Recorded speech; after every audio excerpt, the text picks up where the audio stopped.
Est-ce que vous comprenez?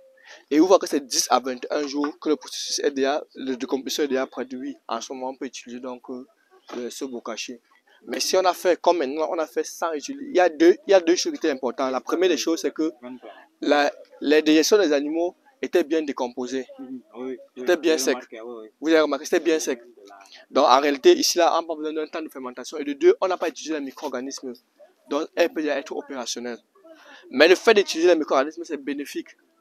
Parce que les micro-organismes, quand ça va se retrouver dans votre engrais, ils seront donc là pour pouvoir éliminer les micro-organismes nuisibles ou bien les anéantir. C'est très important.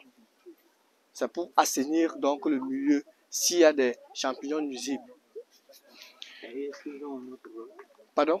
Les micro-organismes, la décomposition, ils facilitent donc la minéralisation, la nutrition. Et puis, ils décomposent aussi le phosphate en phosphate. Ils jouent ce rôle-là. Effectivement. Donc, ce qui fait donc là, c'est que s'il y a l'autre possibilité, au lieu de faire sous forme de strate et que ça perd le temps, je prends plutôt uniquement la terre, ce qui va constituer les 3 quarts. Donc, ça veut dire, je prends 3 brouettes, par exemple, ou bien 3 seaux de terre et un seau de bokashi, je mélange pour que ça constitue mon substrat. Est-ce que vous voyez? Donc, à chaque 3 seaux, après 3 seaux, 3 brouettes, vous prenez l'élément, ça représente les 3 quarts, et mon bokashi représente 1 quart.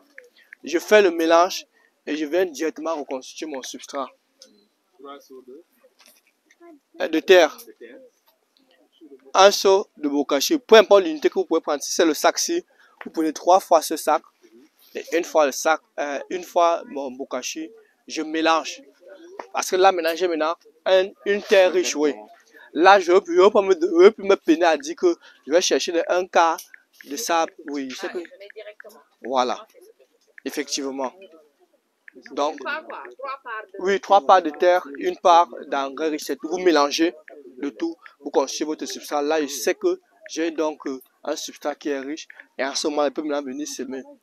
À la différence là-bas, c'est que quand je vais faire ça, quand il va venir fertiliser, je vais toujours venir fertiliser au pied. Tout en sachant que j'ai d'abord une terre qui est riche et maintenant j'apporte donc aussi le bokashi à chaque pied. Alors que dans le premier cas, comme j'avais pris les 20 premiers centimètres de bokashi, je n'aurais plus besoin de fertiliser. Vous voyez la différence? Mais ce qui est plus simple et plus pratique, c'est de faire les 3 quarts, 1 quart.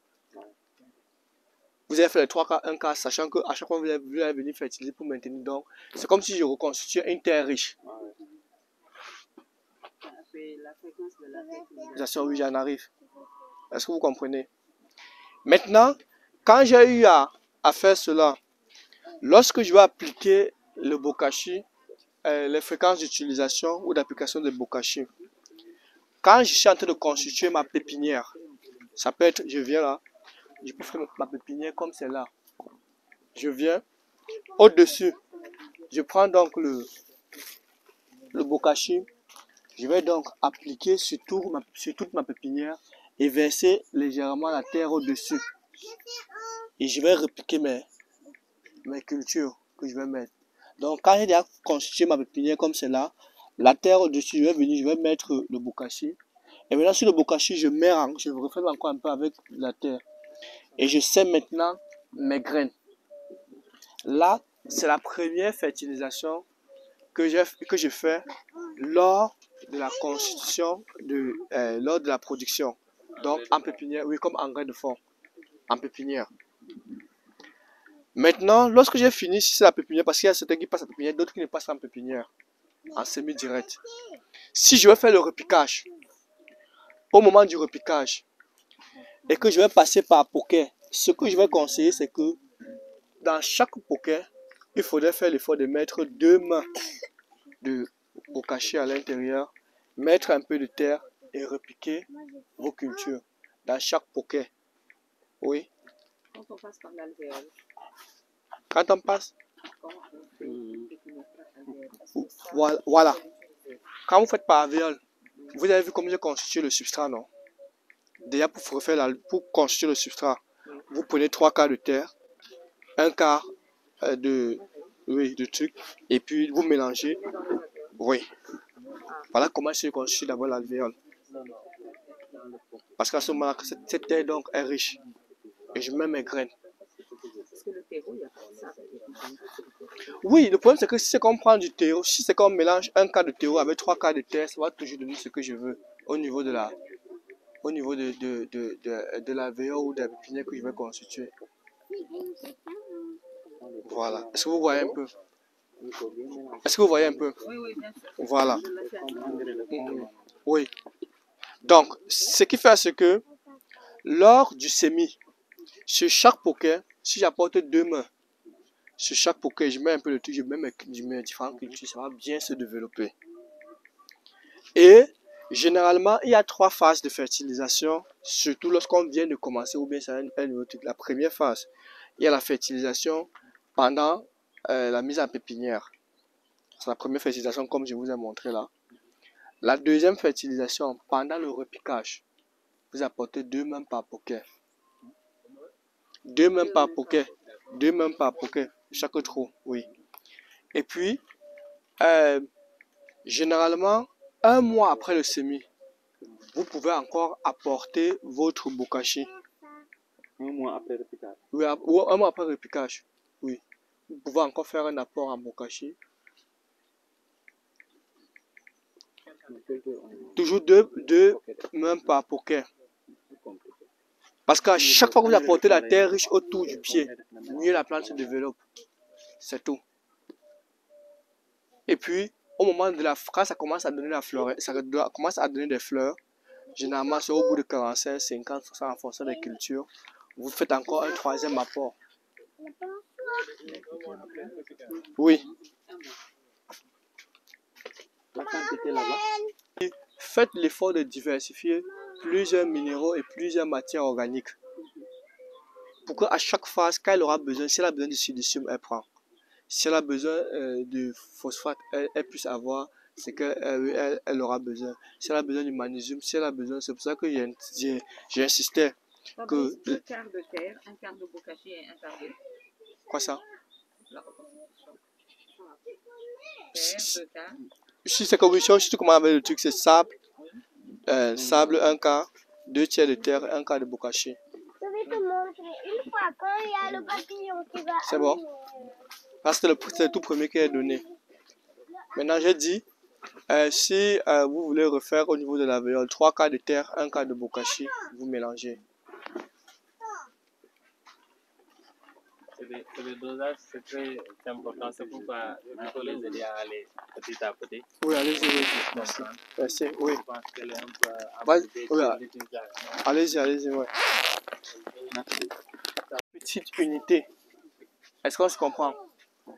Et maintenant, il faut déjà qu'on déconstruise certaines personnes qui font la proposition, qui parlent des copeaux, balles d'arachide, coque d'arachide, voilà, balles de riz, voilà, latérite, oui. Ce que vous devez comprendre, et c'est aussi très simple, peu importe que ça soit cette hauteur, que ça soit que j'ai coupé là, j'ai eu à faire la culture cette hauteur. Parce que si par exemple je vais faire la culture de tomates, je vais prendre à cette hauteur parce que les racines vont un peu plus en profondeur. Si je veux faire les trucs comme la laitue, je peux couper comme ça parce que c'est que la racine ne déborde pas un certain nombre de hauteur. Maintenant, le plus important que vous devez garder à l'esprit, c'est que je veux refaire la composition du sol dans mon substrat. Bon, mon substrat va refléter la composition de mon sol. Il y a plusieurs possibilités. La première possibilité, soit je vais procéder à faire des couches individuelles. Soit je peux faire un mélange général et puis j'applique directement sur les trucs. Mais je vais aller sur la première possibilité qui est de faire des substrats et faire des strates de manière individuelle par rapport à ce que c'est à vous de choisir. Si par exemple je veux la hauteur, ça va d'ici, disons ici. Ce que je vais faire, c'est quoi? C'est que les premiers cas, si je suis dans un endroit qui est sableux, il y a beaucoup de sable, je peux venir les premiers cas du bas jusqu'ici, je verse uniquement du sable. Est-ce que vous comprenez? Et quand j'ai fini de verser donc du sable, je vais aller d'ici, parce que je vais diviser ça en 4. Premier quart, on a les 2 autres quarts et le dernier quart. Je suppose que si ici à ici, c'est 20 cm par exemple, de là à là, les 5 premiers centimètres qui est le premier quart, je vais mettre du sable. Maintenant, du 5 à 15, c'est-à-dire 10 cm au-dessus, je vais chercher donc la terre ordinaire. Ça peut être la terre argileuse, ça peut être la terre limoneuse, donc la terre comme on a ici là, une terre qui n'est pas sableuse, qui n'a pas du sable. Je prends ça pour constituer donc les 10 autres épaisseurs. Si je suis dans une zone où il n'y a pas du sable, les 3 quarts peuvent être cette terre-là. Est-ce qu'on se comprend? Peu importe le type de terre, ça peut être les terres de surface, les différentes terres. Maintenant, le dernier quart, ça doit constituer mon bokashi, mon compost que j'ai eu à produire, qui va reconstituer donc le dernier quart. Rappelez-vous toujours que le dernier quart, c'est-à-dire les 10, 15 ou 20 premiers centimètres, que ce soit de la terre riche. Est-ce que vous comprenez? Que ce soit une terre riche, parce que quand je vais mettre ma culture, les premiers éléments, les racines qui vont se développer, ça va se développer sur un endroit où la terre est constituée d'éléments nutritifs. C'est la même chose que dans la nature. Je refais ce que la nature fait. Au-dessus de la terre, on a la surface arable, où on a du humus qui se développe et les racines commencent donc à se développer à partir de ça. C'est la même chose que je suis en train de faire. Maintenant, quand je suis en train de faire le dernier quart que je suis en train de produire, qui aura donc la terre, ça peut être le bokashi que j'ai fabriqué, ça peut être du compost que j'ai fabriqué. Comme c'est ce cas-là, c'est sur cette couche-là que ça va maintenant se développer. Et maintenant, l'autre dernière couche qui peut être obligatoire ou facultatif, mais comme on est dans une zone sahélienne, on peut pouvoir les mettre. C'est à ce moment-là qu'au-dessus maintenant, je peux utiliser soit la coque d'arachide, soit j'utilise les balles de riz, soit j'utilise le copeau pour mettre au-dessus. Parce qu'au-dessus, qu'est-ce qu'ils vont faire?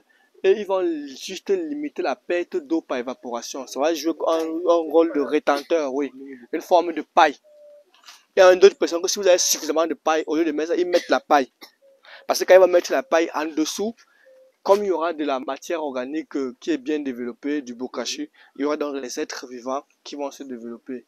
Et si on applique des solutions de micro-organismes, là, ça pourra aussi permettre à ce que on a donc un milieu sain qui se développe normalement. Et là, c'est la première manière de faire notre substrat. Parce que je vais vous donner une autre deuxième manière. Je vous écoute. Dernier quart